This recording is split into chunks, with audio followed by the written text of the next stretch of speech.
आज हम नया चैप्टर शुरू करते हैं। चैप्टर नंबर 6, कार्य, ऊर्जा और शक्ति। सबसे पहले हम बात करेंगे कार्य की। कार्य, वर्क। क्या होता है वर्क? आम भाषा में अगर हम बात करें तो जो भी हम कुछ करते हैं वो कार्य कहलाता है। मैंने बोर्ड के ऊपर लिखा, वो भी एक कार्य है। आप कॉपी के ऊपर लिखते हैं, बुक उठाते हैं, हर चीज़ आम भाषा में कार्य कहलाती है। लेकिन फिजिक्स की लैंग्वेज में कार्य एक भौतिक राशि है जिसका परिमाण होता है। अब परिमाण मतलब कार्य आपने किया तो कितना किया, उसको कैलकुलेट जब हम करते हैं तो भौतिक में कहलाता है कि ये इतना कार्य किया गया।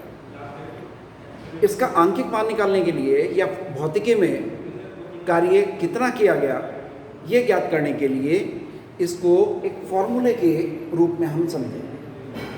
फॉर्मूला क्या होता है कि मान लिया कोई वस्तु यहाँ पर रखी हुई है और इसके ऊपर आप बल लगाते हैं। बल लगा करके आप इस वस्तु को d दूरी तक विस्थापित कर दें या s दूरी तक विस्थापित कर दें। तो जो कार्य होगा फिजिक्स की लैंग्वेज में, कार्य होगा बल गुणा बल की दिशा में तय किया गया विस्थापन। बल तथा बल की दिशा में तय किया गया विस्थापन किया गया कार्य कहलाता है। अब दो बातें होती हैं। एक तो ये होती है कि आपने इस वस्तु को बल की दिशा में ही विस्थापित कर दिया। दूसरा ये भी हो सकता है कि आप बल ऊपर की तरफ कुछ क्षैतिज के साथ कोई कोण बनाते हुए लगाएं, या आपने बल लगाया और वस्तु यहाँ से यहाँ तक विस्थापित हो जाती है। ये कोण थीटा है। अब दोनों की दिशा समान होनी चाहिए। बल का अगर विस्थापन की दिशा में घटक देखें तो ये घटक आ जाता है F cos थीटा। अब जो कार्य होगा W इज इक्वल टू विस्थापन की दिशा में बल का घटक F cos theta into S लिया हमने विस्थापन, तो इसको S लिखेंगे। S ये क्या आ जाएगा? W is equal to F S cos theta. परिभाषा क्या आएगी कि बल द्वारा किया गया कार्य विस्थापन तथा विस्थापन की दिशा में आरोपित बल के गुणनफल के बराबर होता है। या आप ये भी कह सकते हैं कि किसी बल द्वारा किया गया कार्य बल तथा बल की दिशा में विस्थापन के गुणनफल के बराबर होता है। अर्थात दोनों की दिशा समान होनी चाहिए, तब विस्थापन और विस्थापन की दिशा में आरोपित बल के गुणनफल को कार्य कहते हैं। एक फॉर्मूला आपने पढ़ा था कि A B cos थीटा, इसको आप लिख देते थे A vector dot B vector. अब आप जानते हैं कि विस्थापन भी सदिश राशि है, बल भी सदिश राशि है, तो एक फॉर्मूला आ जाता है W is equal to F vector dot S vector. तो दूसरी परिभाषा आती है कि किसी भी बल द्वारा किया गया कार्य बल तथा विस्थापन के बल वेक्टर और विस्थापन वेक्टर के अदिश गुणनफल के बराबर होता है। तो दो तरह से आप इसको लिख सकते हैं, W is equal to Fs cos theta या W is equal to F vector dot S vector. इसी फॉर्मूले के आधार पर तीन कंडीशन आ जाती हैं। तीन कंडीशन कौन कौन सी? सबसे पहला, कार्य धनात्मक भी हो सकता है। जो कार्य धनात्मक, ऋणात्मक और शून्य तीनों हो सकते हैं। सबसे पहले कार्य का मान शून्य। आप ये लिख सकते हैं कार्य शून्य, ऋणात्मक या धनात्मक हो सकता है।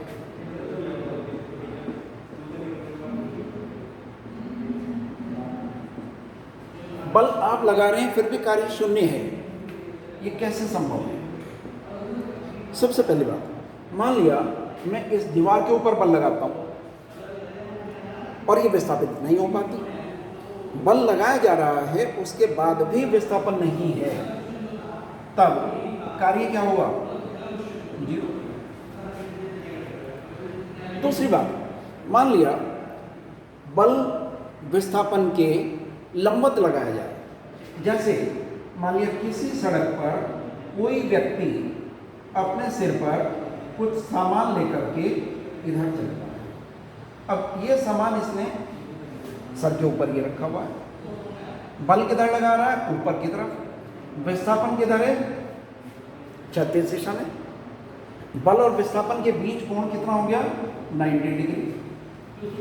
तो यदि इसमें भी दो आता है, यदि विस्थापन नहीं है, आपने बल तो आरोपित किया, दीवार के ऊपर बल आरोपित किया था, लेकिन विस्थापन नहीं था, डिस्प्लेसमेंट नहीं था, तो कार्य जीरो। अब अगर थीटा की वैल्यू 90 आती है, ये इसकी ए कंडीशन और ये बी कंडीशन, जैसे मैंने अभी आपको बताया, तो W is equal to F S cos 90। Cos 90 होता जीरो, तो तब भी किया गया कार्य शून्य होता है। तो दो परिस्थितियों में कार्य शून्य हो सकता। पहला, आपने बल लगाया लेकिन विस्थापन नहीं हुआ, तब कार्य जीरो होगा। या बल और विस्थापन के बीच कोण 90 डिग्री है, दोनों लंबवत हैं, तब भी कार्य जीरो होगा। आपकी बुक में 1 नंबर में सवाल लिखा हुआ होगा, एग्जाम में भी आ जाता है कि यदि कोई कुली सर पर कुछ सामान रखकर प्लेटफॉर्म पर 10 मीटर की दूरी तय करता है, तो किया गया कार्य ज्ञात कीजिए। कुली के सर पर सामान है, बल किधर लगाएगा? ऊपर की तरफ। विस्थापन किधर होगा? क्षैतिज दिशा में। तो कुली द्वारा साइंस की लैंग्वेज में किया गया कार्य शून्य होगा। गुरुत्व बल के विरुद्ध किया गया कार्य या लगाए गए बल के विरुद्ध किया गया कार्य शून्य होगा। अब ऐसा तो हो नहीं सकता कि आप कुली को कह भी दें कि यहाँ से सामान को वहाँ रख करके ले जाओ और आप कह दें कि आपने तो कोई कार्य ही नहीं किया, तो किस बात के पैसे? वास्तव में उसने कार्य किया, घर्षण के विरुद्ध कार्य किया। घर्षण बल इधर लगता है, इसके विरुद्ध कार्य किया, लेकिन जो गुरुत्व इसके भार के विरुद्ध जो बल लगा रहा है ऊपर की तरफ, वो कार्य शून्य होगा। तो दोनों बातें अलग अलग हैं। कार्य ये दो तरह के कर रहा है, एक तो भार को ऊपर उठाने में कार्य कर रहा है, दूसरा घर्षण के विरुद्ध कार्य कर रहा है। तो घर्षण के विरुद्ध तो कार्य है, इसलिए उसे थकान होती है, जिसके आप पैसे भी देते हैं कुली को। लेकिन साइंस के लैंग्वेज में अगर उसने सामान को ऊपर उठा रखा है, विस्थापन आगे की तरफ है, तो इस बल के विरुद्ध किया गया कार्य शून्य होगा। ये बात आपको क्लियर हो जानी चाहिए। तो एक तो ये पॉइंट क्लियर हो जाता है कि बल लगाने के बाद भी किया गया कार्य शून्य कैसे हो सकता है। अब दूसरा, हम धनात्मक की बात करते हैं। कार्य धनात्मक कब होगा? सेकंड कंडीशन,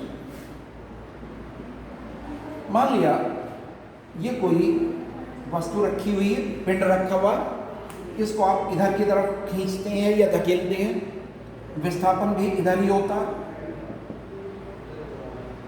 थीटा की वैल्यू जीरो, विस्थापन इधर है, बल भी इधर है, दोनों की दिशाएं समान है, तब किया गया कार्य W is equal to F S cos zero.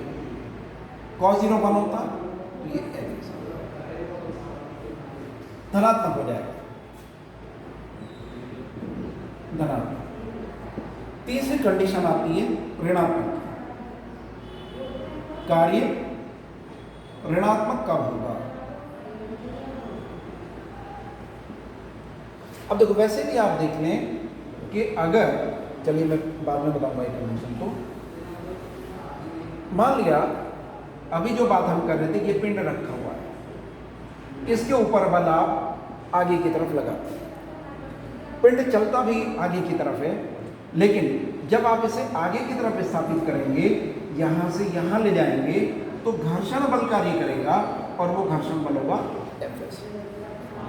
जो आपने बल लगाया वो F है, जिसके कारण वस्तु S दूरी तक विस्थापित हो गई।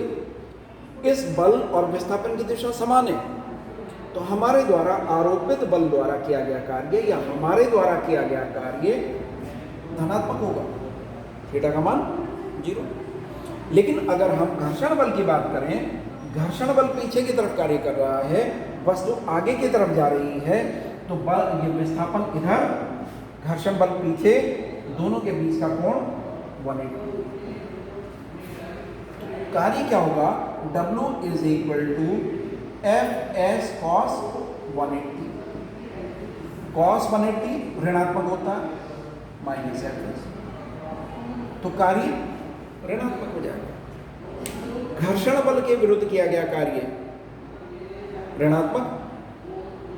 यदि वस्तु को बाह्य बल के द्वारा ऐसे खिसकाया जाता है कि वस्तु बल की दिशा में ही विस्थापित हो, तो किया गया कार्य धनात्मक। और यदि बल और विस्थापन दोनों लंबवत हैं, तब किया गया कार्य शून्य होगा। इसकी एक और कंडीशन आती है, मान लिया आप किसी वस्तु को वृत्तीय पथ पर घुमाते हैं, तो आप जानते हैं कि वृत्तीय पथ पर घुमाने के लिए अभिकेंद्र बल की आवश्यकता होती है, जो केंद्र की तरफ लगता है। और ऊपर की तरफ विस्थापन अगर ds है, ऊपर की तरफ विस्थापित होगी, पिंड तो ऐसे जाता है, तो दोनों के बीच में कोण यहां पर भी 90 डिग्री है, cos 90 डिग्री होगा, तो कार्य 0 होगा। तो गुरुत्व बल के विरुद्ध या अभिकेंद्र बल के विरुद्ध किया गया कार्य शून्य होता है। 3 बातें आपको क्लियर हो गई कि कार्य शून्य भी हो सकता है, ऋणात्मक भी हो सकता है और धनात्मक भी हो सकता है। अब अगर हम कोण के आधार पर बात करें कि यदि आप देखें ट्रिग्नोमेट्री के अनुसार यहाँ पर cos की वैल्यू, cos की अगर हम बात करते हैं, तो cos यहाँ पर पॉजिटिव होता है, सारे ही पॉजिटिव होते, cos भी पॉजिटिव हो जाता है। यहाँ cos नेगेटिव होता है, यहाँ cos नेगेटिव होता है। तो अब 3 कंडीशन आ जाती है। यदि थीटा की वैल्यू, जब हम धनात्मक की बात करते हैं कि कार्य धनात्मक है या ऋणात्मक है, यहाँ पर जो सबसे हमने पहले ली थी कंडीशन, कार्य कैसा था, कार्य धनात्मक। कार्य धनात्मक कब होगा, जब थीटा की वैल्यू ग्रेटर देन और इक्वल टू 0 होगी और less than 90। Greater than equal to 0, less than 90, तब कार्य धनात्मक होगा। इसको हम दोबारा से लिख देते हैं।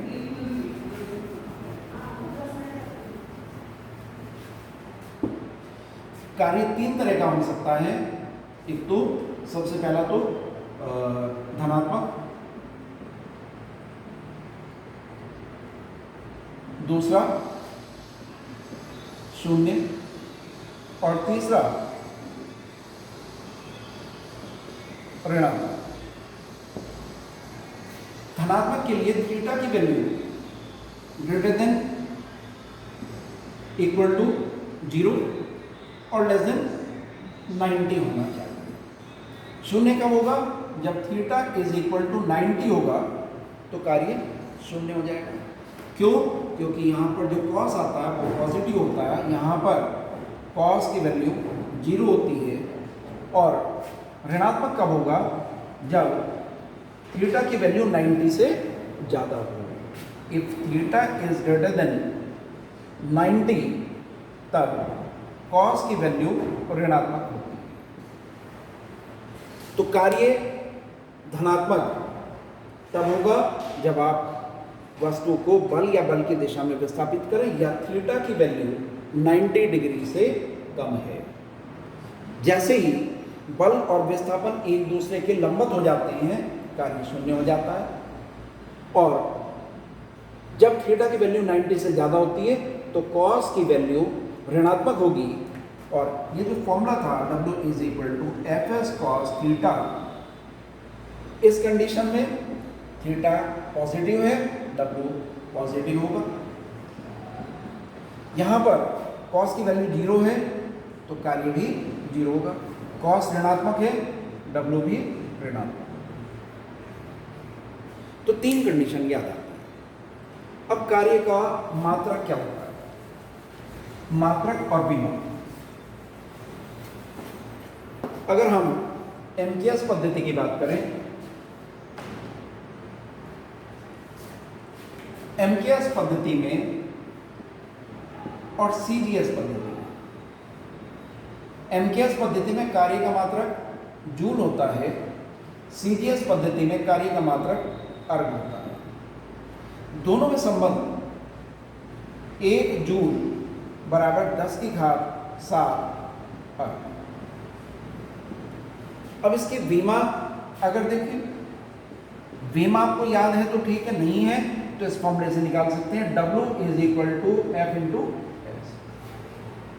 बल की विमा mL/T-2, S की विमा L, तो कार्य की विमा mL/T-2, ये कार्य की विमा आ जाती है।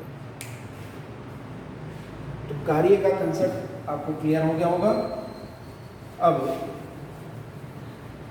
एक आती है कार्य ऊर्जा प्रमेय। कार्य ऊर्जा प्रमेय क्या है? या सबसे पहले हम ऊर्जा की बात करेंगे। ऊर्जा क्या होती है? एनर्जी। एनर्जी, कार्य करने की क्षमता को हम एनर्जी कह देते हैं। अब जो कार्य किया जाता है वो ऊर्जा के बराबर होगा, वही कार्य ऊर्जा प्रमेय। सबसे पहले ऊर्जा की देखें तो ऊर्जा कार्य करने की क्षमता। ऊर्जा 2 प्रकार की होती है। सबसे पहला गतिज ऊर्जा और दूसरा स्थितिज ऊर्जा। किसी भी वस्तु की गति के कारण उसके कार्य करने की क्षमता को गतिज ऊर्जा कह देते हैं, और किसी वस्तु की विशेष स्थिति के कारण कार्य करने की क्षमता को स्थितिज ऊर्जा कह देते हैं। जैसे डैम है, डैम में ऊंचाई तक पानी भरा रहता है तो उसमें स्थितिज ऊर्जा होती है। जब वो ऊपर से गिरता है तो टरबाइन को घुमा देता है। ये पेन है, ऊपर से मैं गिराता हूँ, नीचे कांच की कोई चीज़ रखी है होती है तो उस पर गिरते ही वो टूट जाती है। तो इसकी स्थिति के कारण इसमें ऊर्जा है। और अगर कोई गतिमान वस्तु है, जैसे आपने गोली, बंदूक से गोली छोड़ी, गोली शीशे में लगती है, उसको तोड़ देती है, या किसी भी चीज़ को में भेजती हुई अंदर चली जाती है, तो उसमें जो कार्य करने की क्षमता है, उसमें जो ऊर्जा है वो गति के कारण है, इसलिए उसको गतिज ऊर्जा कह देते हैं।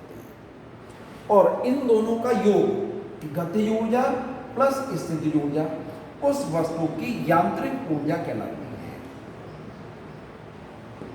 तो किसी वस्तु की यांत्रिक ऊर्जा उसकी गतिज ऊर्जा और स्थितिज ऊर्जा दोनों के योग के बराबर होती है। आज इतना ही, बाकी फिर अगले वीडियो में। Thank you.